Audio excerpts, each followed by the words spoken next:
Hi, how are you today? So my name is Jeremy, and once again I'm very glad to be here to share with you another video on the digital transformation series. And today's topic is your industry about to get disrupted and what you can do to prevent it? So before we go into the topic, let me just introduce myself again. I'm Jeremy. I'm a scaling up coach, and I help companies across Asia to answer this question of how do you scale up the business. And one of the key topics that have been coming out recently is really about digital transformation. And everybody, when it comes to digital transformation, they also want to talk about this thing called disruption, right? So today the topic is really about disruptions and what actually happens in a disruption, so that when you understand what's happening in a disruption, then you can actually know how to manage that, to deal with that, or to actually use that to your advantage. But first, let's go into this topic. Okay, what does it mean when people say that an industry or a company is being disrupted, right? And people always bring up these three examples: Borders, Blockbusters, and Kodak, as examples of disruption. But what do we really mean by that, right? What do we really mean when we say a company or an industry has been disrupted? So many people use these examples, but can we actually break it down and put our finger and say this is actually what happened during a disruption, right? If we can really break down the elements of what happens in a disruption, then I hope that this video will help you to be able to see what is happening into your industry and whether are you going to be disrupted or not, right? Because you will be able to see if it's coming or not, and then you'll be able to decide your response, how you want to deal with this disruption, or you manage it, or you have a strategy to do something else. So let's go into this. So when we talk about disruption, it is really about a customer value proposition that has been changed or removed, right? Because we all know that when customers deal with us, what they really get out of us is what we call the value proposition, right? It's what we offer. So what happens in a disruption is really this. It just means that the value that has been provided by us is no longer considered valuable. So the value proposition that has been erased, that's actually what happens in a disruption. So let's look at some examples. Okay, so when we talk about Borders, right? I remember those days when I was in university. After school, I like to go to Borders and just look at all the books, right? It's such a nice place to just browse. So many titles, one by one, we look through, and then you buy the books, and then you go home, right? I love books, and I was actually quite sad when Borders went away. So what actually happened when we say that Borders got disrupted, and people always say it's got disrupted by Amazon, is really this. So if you look at Borders, the original value proposition of Borders is that they give you so many thousands of books, right? Almost any kind of book you want, you go to Borders, you'll be able to get it. So the value proposition is books. Now, Amazon comes along and offers you also the same value proposition, which is books. Now, it may be books by delivery or by ebooks, but essentially it is also books. So in terms of value proposition, they were able to match with Borders. But they look at changing customer trends, and that is customers become more connected with e-commerce and all that internet related activities. Then what becomes the new value proposition is no longer just books, but I want books now, right? I want books fast, and I want you to curate and tell me what I should buy next. So all these things now become the new value proposition. So if you have books and books, it kind of like cancels out each other. Then what's the new value proposition, right? It is books now, or books curated, books pushed to you and recommended and say you should be buying this, thus saving me a lot of time. So when we actually say that Amazon disrupted Borders, this is actually what happened. It just means that Borders' original value proposition of providing you books has been replaced by a new layer of value that Amazon is able to provide, and that is books now, or books fast, and books curated up to my taste and preferences. So that's actually what happens in a disruption. Now let's look at another example, right? People often talk about Kodak being disrupted by digital photography, but again, what does it mean? The original value proposition of using film or photography is really about the word pictures, right? Pictures. You take photographs because you want pictures. Now, when you use a digital camera, again, it is about pictures, but it also has got instant replay, where it makes the entire experience of photography so much easier and so much more fun, because you can see it straight away. You can take the pictures again, right? You can keep doing it until you get it correct, and instantly save so much money because you don't have to print it out. So you have instant replay and storage, right? You can store thousands of photographs in a digital format as compared to photo albums. So if you look at the original value proposition of Kodak, which is books, it has now actually been replaced not just by also about pictures, but also by instant replay and storage, which is the entire photography experience is now the new value proposition, which means that the original value proposition of just pictures is no longer enough. That has been disrupted, right? Digital photography can give you that and more, right? So the new value proposition of photography is no longer just pictures, but the entire experience. And let's look at the last example, which is again very often cited, and that is blockbusters versus Netflix. People say, oh, Netflix disrupted blockbusters, but now what does it mean, right? So the original value proposition of blockbusters is that I can rent a movie. I can watch the movie in the comfort of my home. And Netflix gives you the same thing, which is movies at the comfort of your home, plus the curation and the on-demand streaming, which is really about convenience, time suited to my schedule, and I don't have to go down to the store to rent the video. I remember those days when I would go down to the DVD rental shop and browse and hopefully find something that I like, and hopefully they have it in stock, right? But those days are gone. The original value proposition of just movies has been replaced by Netflix.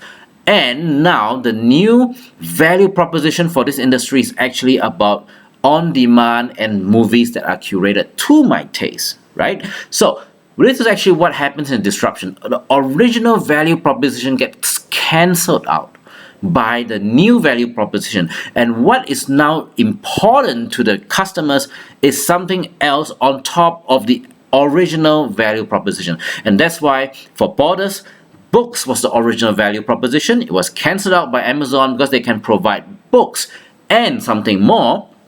For Kodak, the digital photography can provide pictures and something more, which is the whole better value proposition of a much better user experience. And then for the value proposition of blockbusters, which is movies, has been replaced by movies and curation and on-time demand. So a disruption basically means a value proposition that has been invalidated, that has been made redundant by a new entry into the industry who could offer what you used to offer and more, right? And what they are being able to offer more now becomes the new value proposition. So when there's a new value proposition replacing the old value proposition, that's when a disruption takes place. So now what we want to ask you today in this video is really, what's your value proposition? Right, so if you think about your business now today, if you are able to list out all the value propositions that you are offering to your client, the next question to ask would be, what part of your value proposition do you think will get replaced soon? And if you can see that a lot of parts of your value proposition is going to be replaced by something else, then the chances of you being disrupted is very high. So what I do with my clients is to run through this exercise called SWOTTT, right? The traditional SWOT is about strengths, weaknesses, and opportunities and threats. But there are two more things that I want to introduce you to think about would be the trends and technologies. Because these two things, the trends will tell you if your customers' needs, fears, and preferences are changing. So for example, the example of Amazon or Netflix is not just about whether can I get a book or can I get a movie, right? The customer's needs have changed to one of speed, convenience, and that becomes the new value proposition. Is your industry's value proposition to the client changing or being challenged, right? So this is actually where you want to start to ask yourself, is people offering your clients something more than what you traditionally or what your industry traditionally offers? And is the environment changing the way businesses and customers interact, right? In the past, people will go down to the video store or the DVD rental store. That's a way that people interact with the store or interact with the business. But now people do it online, right? People enjoy the whole process of having content curated for you through data and being fed to you so that you can actually look for movies anytime. So that is actually what we mean by an interaction is changing, because that actually tells you about the user experience. Next is technology making it easier or simpler for people to enjoy your products and services. Now, this is also another key thing where a key indicator that will tell people that tell you whether your business is going to be disrupted or not. You see, very often the whole idea is not just about people disrupting your business with a better idea, but they need to be able to execute it, and technology is really the key. So recently one of my clients asked me this question. He said, is it really possible to scale up your business without technology? And I said, yes, it is, but it just takes so much longer. It's just so much harder. Technology is really the great enabler that allows people to do things so fast, right? So is it really making it easier or simpler or faster for people to enjoy the value proposition of your industry? Second, is technology making it easier for other industries or entities to replicate your value proposition? So what took you many, many years to build up?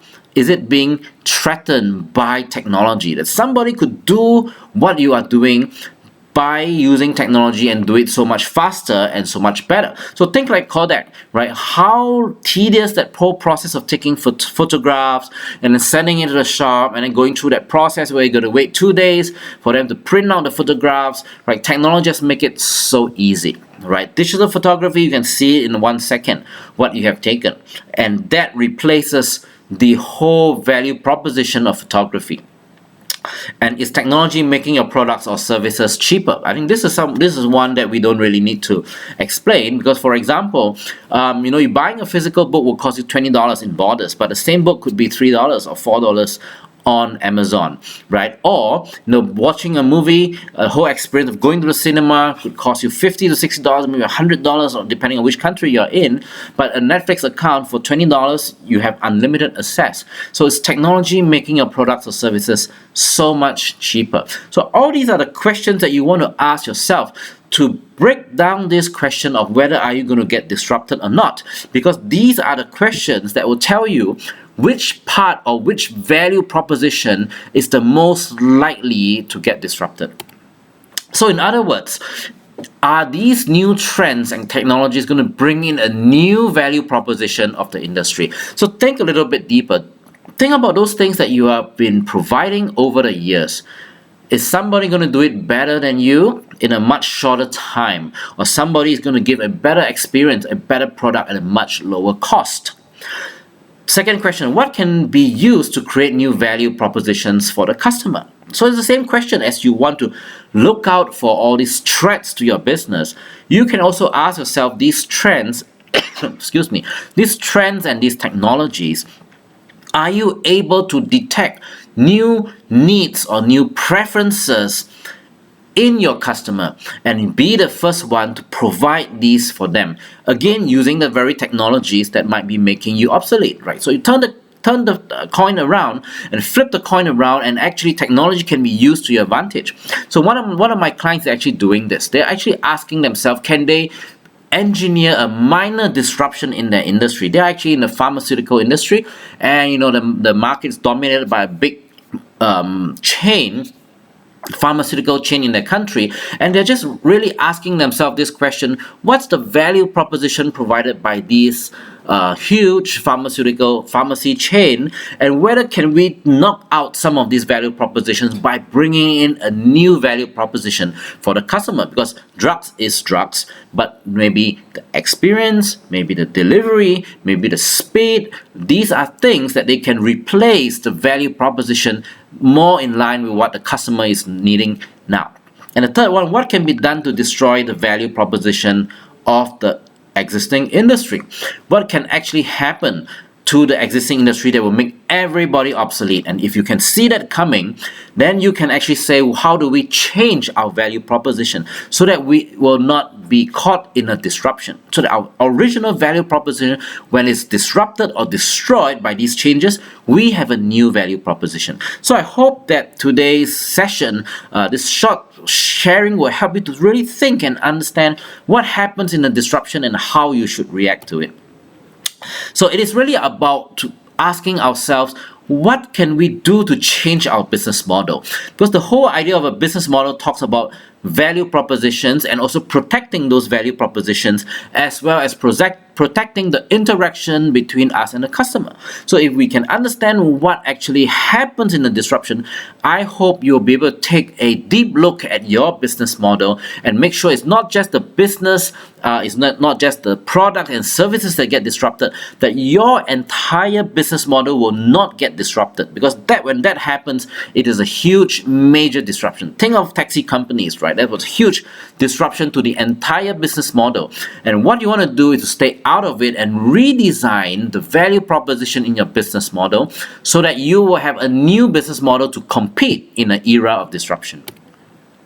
So what do you have to do to prevent it? Redesign your new value proposition according to changes in customers' needs, and add new layers of value to your existing business so you move up the value chain. So this is something I would like to talk about in other videos, about how we can create new layers of value. But the key thing here is you don't want to be caught in your old business model with your old value proposition when that value proposition is being made redundant. You need to have new layers of value, and what you want to have is higher value to move up the value chain so that when the lower rungs of value is disrupted, you maintain and protect your market position. And lastly is, if you don't want to be disrupted, maybe you want to initiate a disruption so that you make your competitors obsolete and you keep yourself ahead of the pack by understanding your customer trends and taking action faster than the other people. So once again, my name is Jeremy. This is what I do with clients to help them to scale their business, and in the recent times to really ask ourselves this question: how do we use a digital transformation to our benefit to fulfill our objectives? And today I want to share with you two things, and that is, we want to understand disruption so that we can defend against the disruption, and also to understand disruption so that we might be able to initiate a disruption to give ourselves an advantage over our competitors. And that is really all about having the strategy to scale a business. So once again, my name is Jeremy. I'm a scaling up coach. If you want to have more resources, please get in touch with us. This is our YouTube channel where you can find all our videos on how to scale your business and how digital transformation will affect your business. And if you need further help, get in touch with us at grow@growthcatalyst.com.sg. We have got tools and exercises, or you just want to talk to us, you want us to point you to more resources, get in touch with us at grow@growthcatalyst.com.sg. Thank you very much for listening to this video. I hope it's useful, because some of my clients are really struggling with disruption, and I hope that you will win the battle of disruption in your industry. Thank you very much, and see you again.